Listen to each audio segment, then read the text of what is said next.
Eu queria retomar, então, essa questão do eixo temático escolhido pelo evento, né? Que é de tudo bem não estar tudo bem.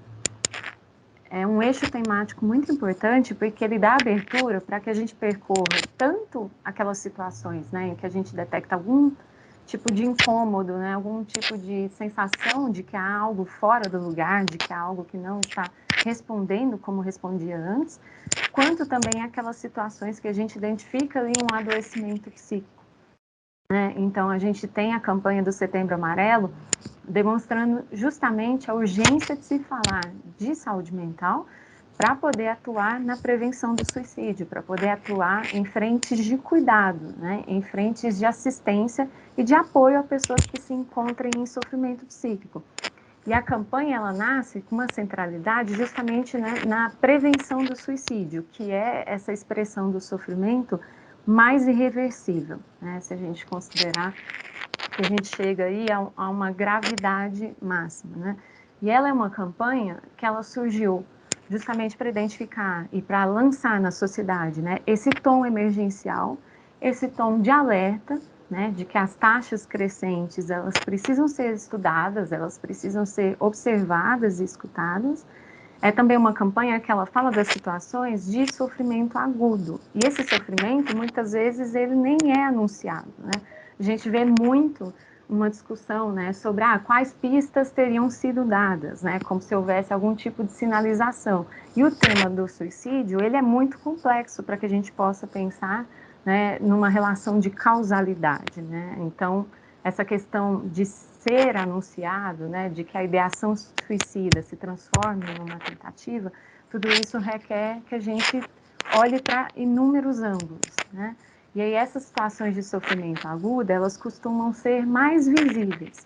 E acaba que o que a gente vai olhando é justamente esse insuportável do viver, né? Porque quando a gente vai falando sobre suicídio e prevenção do suicídio, a gente está falando muito mais da vida que está sendo vivida do que da morte em si, né? Porque muitas vezes o que a gente está falando é do insuportável da dor. Então, reconhecendo, né, a importância inestimável dessa iniciativa de a gente poder ter, né, um campo delimitado ali que vai se repetir a todo ano para que a gente discuta a saúde mental, e o fato de a gente poder hoje falar de suicídio num debate muito mais amplo, né, muito mais presente no dia a dia. Então, reconhecendo tudo isso que foi conquistado com a campanha do Setembro Amarelo, né, eu queria propor aqui, então, uma outra discussão bastante baseada nesse eixo que vocês selecionaram, né, de tudo bem não estar tudo bem. E eu vou argumentar no porquê que eu gostaria de propor essa discussão, né? Que a ideia aqui é que a gente também fale de uma questão mais atemporal e que a gente possa delimitar também alguns objetivos mais estruturantes, né? Porque a gente vem aí de uma questão muito aguda que traz em nós um alerta como sociedade, mas é também um alerta para que a gente olhe o que acontece durante o restante do ano, durante a nossa vivência, né? De que maneira a gente está vivendo a própria vida. E aí essa discussão eu gostaria de propor a partir de dois eixos, né? De onde que eu estou falando, né? Então, um é o eixo clínico, né? No meu caso, o referencial teórico, metodológico e clínico é da psicanálise. E um outro eixo é o eixo da comunicação, porque desde 2015 eu venho trabalhando, né, a questão da comunicação de questões de sofrimento, como que a gente pode falar de vulnerabilidades, como que a gente pode falar, né, do insuportável do viver de maneira respeitosa e de maneira responsável, né, e isso é bem desafiador em termos de comunicação. E em 2016 eu fui chamada pelo editor-chefe do portal HuffPost Brasil, Diego Iraeta, para ser a editora de uma seção exclusivamente dedicada a assuntos de saúde mental. E foi assim que nasceu a editoria Equilíbrio, que foi uma editoria em que a gente teve a oportunidade de produzir diversas reportagens, entrevistas com olhares diferentes, né, para poder falar sobre questões psíquicas, também sobre relações humanas, né, aquilo que é do cotidiano, e também de prevenção do suicídio. E aí a gente realizou também especiais de reportagens, né, para poder situar a questão do suicídio não entre os polos que a gente já conhecia, né? Quais polos eram esses? Um era o polo do silêncio, né? Aquele polo do tabu, que inclusive chegou a ser uma má interpretação do jornalismo, né? Sobre não falar, como se houvesse algum impeditivo, né? Para nem tocar no assunto. E o outro polo, que também era bastante extremo, era um polo sensacionalista, irresponsável, descuidado, né? Em que se considerava que o suicídio levava para questões de martirização ou de fraqueza. Então vejam que esse assunto tão complexo, né, que está justamente tocando na vulnerabilidade máxima dos seres humanos, ele não pode receber uma abordagem leviana e descuidada, né? Então a gente está num processo de aprender a falar sobre isso, num processo de sempre escutar, né, quem são as pessoas mais atingidas por essa discussão. Então, é realmente uma construção. Esse período que a gente está vivendo, né, em torno de falar de suicídio, é uma construção muito importante. E então, pegando aquele eixo, né, que eu quis destacar, de tudo bem não estar tudo bem, acho que é importante dizer aqui que não é todo sofrimento que vai levar para a ideação suicida e para a tentativa de suicídio, né? Então, a gente precisa deixar isso posto aqui para que a gente possa também diferenciar situações de sofrimento psíquico, né? Só que quando a gente olha por esse crescimento tão alarmante das taxas de suicídio, né, a gente vê no Brasil e no mundo, isso significa que a gente tem que questionar qual que é o lugar da saúde mental na nossa vida, né? Como é que a gente lida com a questão do sofrimento psíquico em si? Por que é que a gente vai olhar para ele quando ele atinge o grau máximo de insuportabilidade, né? Quando a gente vai lidar com um sofrimento que atinge uma comunidade inteira, né? Por que que a gente vai, então, validar a dor quando a gente não tem as pessoas por perto ou quando elas já estão numa situação de necessidade de amparo muito grande, né? Então, vem para a gente sempre essa tarefa de poder entender, né? Então, trazendo, né, fazendo todo esse recorte da importância do Setembro Amarelo, eu queria poder falar aqui também de sofrimento psíquico, não necessariamente de suicídio, justamente para que a gente possa falar um pouco também do que é cotidiano.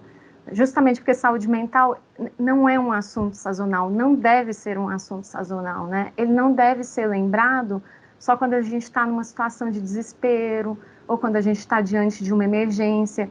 A questão da saúde mental, ela precisa ser instituída no dia a dia. E eu acredito que esse é um dos desafios mais urgentes da nossa sociedade, porque a gente vê isso, a gente vê a expressão, né, da ausência de cuidado. Então, ainda que o recorte sobre saúde mental, geralmente quando a gente vai falar de saúde mental, a gente fala dela por sua ausência, né? Por aquilo que está fora do lugar ou por aquilo que foi identificado como algum tipo de adoecimento. E acredito que, como sociedade, a gente precisa trazer essa questão dos cuidados para o campo das nossas relações mais cotidianas. Então, se a gente está falando de saúde mental, a gente está falando de quando se existe um estranhamento diante das próprias escolhas da vida, se está difícil ir ao trabalho, né, se está muito complicado comparecer ao Zoom com os amigos, né, se tem uma situação de desânimo que passa a ser detectada, algum tipo de sentimento hostil que chega a não ser reconhecido pelo próprio sujeito, né? Poxa, como é que eu posso direcionar alguém que eu amo um sentimento tão hostil? Se a gente está falando de dificuldades de dormir, de dificuldades de sair, né? De alguma questão de ciúme, de alguma questão de sentir um próprio desvalor, as sensações de falta de sentido, as crises de angústia, né, de ansiedade que a gente tem visto tanto, né, no contexto da pandemia, situações de conflito que vão gerando brigas. Então, sempre que a gente for falando dessa questão cotidiana da inadequação, né, seja inadequação perante a família, perante os amigos, a comunidade, perante os valores da nossa época, a gente está falando, sim, saúde mental, né? Porque a gente está falando de como que a gente pode estar diante do mundo. E essas sensações desagradáveis, esse estranhamento de si, essas dificuldades no dia a dia, colocam o sujeito em busca de respostas, né? Em busca de saídas. E a ideia é que a gente possa transformar essa busca na formulação de algumas perguntas, né? Então, não que a gente vá ter necessariamente as respostas, mas algumas perguntas começam a se impor, né? Algo no sentido de o que me leva a escolher isso aqui que eu estou escolhendo, né? O que me leva a seguir para determinada direção? Como é que eu me relaciono comigo mesmo e com os outros?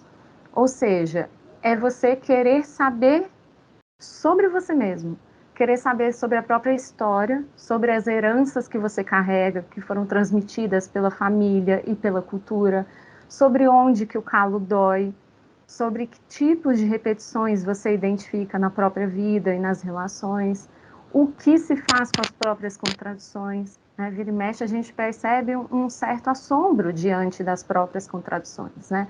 Como é que a gente pode suportar viver com determinadas contradições? Então, querer saber sobre si é querer saber sobre o próprio desejo, sobre aquilo que é mais íntimo.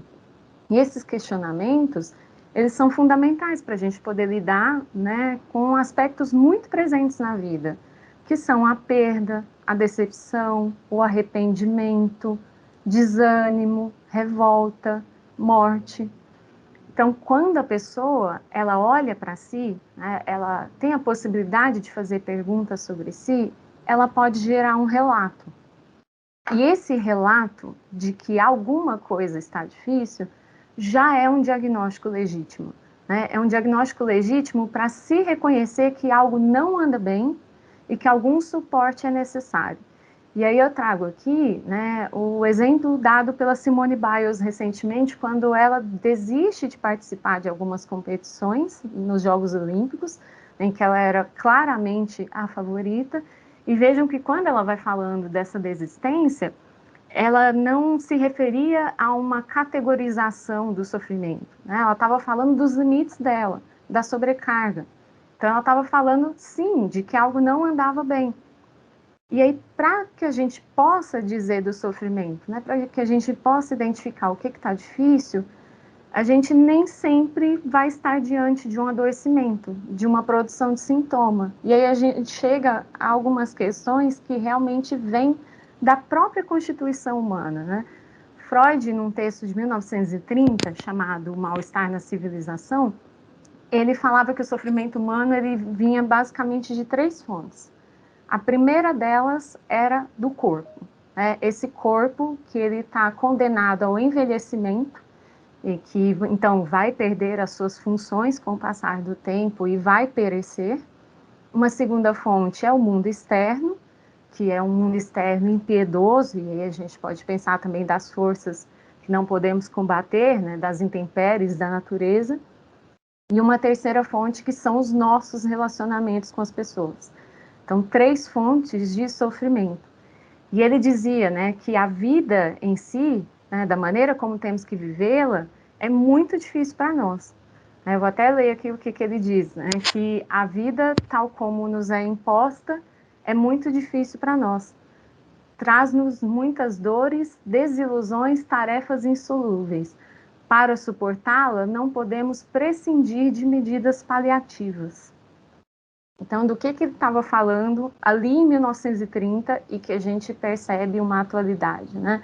De que a gente precisa de amparos, de suportes para poder viver, né? E alguns desses suportes passam por cultura, passam pelas relações e passam também pelo pedido de ajuda. E nesse texto, né, nesse livro que Freud escreve em 1930, ele chega a algumas conclusões, né? Que essa sensação de mal-estar, esse resto que fica, né, que é bem desprazeroso das relações que a gente mantém uns com os outros, essa sensação ela é inevitável. E os seres humanos, eles têm mais familiaridade com o infortúnio do que com a felicidade. Então vejam que ele está falando que constitutivamente, ou seja, desde que a gente nasce, desde que a gente é humano, a gente tem uma intimidade com aquilo que não vai bem. Né? Então, a proposta do total bem-estar, da felicidade, ela está muito mais distante do que seja constitutivamente humano do que as situações de mal-estar. E aí nem sempre, então, esse sofrimento, né, que a gente tenta identificar, tenta escutar, nem sempre ele vai ter nome, né? Então, às vezes, ele pode ser esse mal-estar que é difícil de representar, que é difícil de ser colocado em palavras. E essa prática, né, de poder nomear o sofrimento, ela em si já é um processo de elaboração, porque nomear o sofrimento não é uma tarefa automática, a gente está falando de uma construção. Então, um dos pontos que tornam bastante difícil pedir ajuda, né, e poder se entender como alguém que pode precisar de um suporte, é justamente poder elaborar o que está acontecendo consigo mesmo. Poder chegar, né, a essa formulação do que está errado, né? Muitas vezes a gente vai lidando aí com situações em que se percebe que algo está errado, mas na hora de apontar para o que é, faltam palavras. E a gente vê muito isso na clínica, né? Num primeiro contato, é muito difícil traduzir em palavras, né? Você está diante ali do clínico, você precisa apresentar o que é que você tem sentido. Então, não é incomum que faltem palavras, né, que se embaralhe algo que até então parecia um pouco mais claro. E o que eu quero dizer com isso? Que não é preciso que se esteja pronto, que se saiba, né, o que está acontecendo, ou que se saiba nomear o sofrimento para pedir uma ajuda, né, para poder pedir algum tipo de suporte. E justamente para esse processo de nomeação, a gente precisa de escuta, né, e é uma escuta de si e uma escuta do outro. Porque essa fala, que ela é tão íntima, é uma fala tão delicada, é uma fala extremamente privada, ela precisa de uma escuta qualificada, né? Ela precisa de uma escuta que seja capaz de suportar a dor do outro. Então, por que eu vou frisando também essa questão, né, da qualificação e da questão do suportar? Porque muitas vezes, quando a gente vai tentar ajudar algum amigo, algum familiar, é muito difícil, né? Poder suportar aquela dor sem que você incorra na tentativa de resolver algo pela pessoa, ou sem que você, de repente, se sinta envolvido naquela situação, né? Então, para isso existe essa questão, né, de você passar para uma escuta com um profissional ou com um atendimento. É justamente para que se possa criar essas alças, né, de acesso a algo que ali no convívio da intimidade fica muito difícil de colocar para fora. E quando a gente vai falando de escuta, a escuta é aquilo que vai dar legitimação daquele testemunho de eu não aguento mais. E quantas vezes a gente testemunha uma situação de sofrimento psíquico sendo colocada de canto, né, subestimada, que é quando a gente escuta, isso daí é mimimi. Ou então a gente escuta aquelas situações em que há uma ponderação, né, mas você tem uma vida tão boa, não acredito que você esteja sofrendo disso. Ou então o sofrimento, ele aparece como algo que compromete a produtividade. Né? E aí, então vem aquele ímpeto de, olha, ajusta isso logo para você voltar a render como era antes. Tem uma outra possibilidade também, que é quando a pessoa busca, né, a fonte do sofrimento, não encontra no corpo, pensa, isso daí é coisa da minha cabeça. E a partir dessa formulação, descarta o que está sentindo por não encontrar essa fonte, né? Por imaginar que coisas da minha cabeça sejam coisas que possam ser deixadas de canto, que possam ser abandonadas ou descartadas como se não fossem fazer algum tipo de pressão. Então, se a gente for pensar numa analogia, você não faz desaparecer um buraco colocando em cima uma placa escrita não tem nada aqui, né? A gente precisa, muito pelo contrário, fazer aparecer esse buraco, dar um contorno para ele, né? Permitir que alguma coisa seja construída em torno desse buraco. Não é uma questão de tapar o buraco, é reconhecer que ele existe e fazer algo a partir deste reconhecimento. Justamente porque esses momentos de sofrimento psíquico, eles costumam ser momentos de muito desamparo. E se tem algo que o desamparo vai convocar, é a nossa necessidade de um outro. O desamparo, ele não deixa esquecer que a gente depende uns dos outros e não tem absolutamente nada de errado com isso. Se a gente for olhar, então, para as nossas primeiras experiências de vida, né, em que aparece o desamparo, a gente vai ver que é bem ali, né, no nascimento do bebê humano, né, ele precisa ser alimentado, cuidado, protegido por um outro para poder sobreviver. O adulto ali, ele é fundamental para responder a esses sinais de apelo que o bebê emite, né, como um intérprete das necessidades dele. E é também esse mesmo desamparo que vai colocar o ser humano para fazer relacionamento com outros seres humanos, né? Uma forma de superar de forma coletiva aquilo que cada um tem de fragilidade. Então, é o que a gente vê na formação de famílias, de comunidades, de agrupamentos. Essa é uma ideia que Freud também expôs naquele texto de 1930, né? Que é aquilo que é colocado como um processo civilizatório. Então, vejam que o tempo todo a gente está falando de laço, de conexão, de relação com o outro que é diferente de nós mesmos.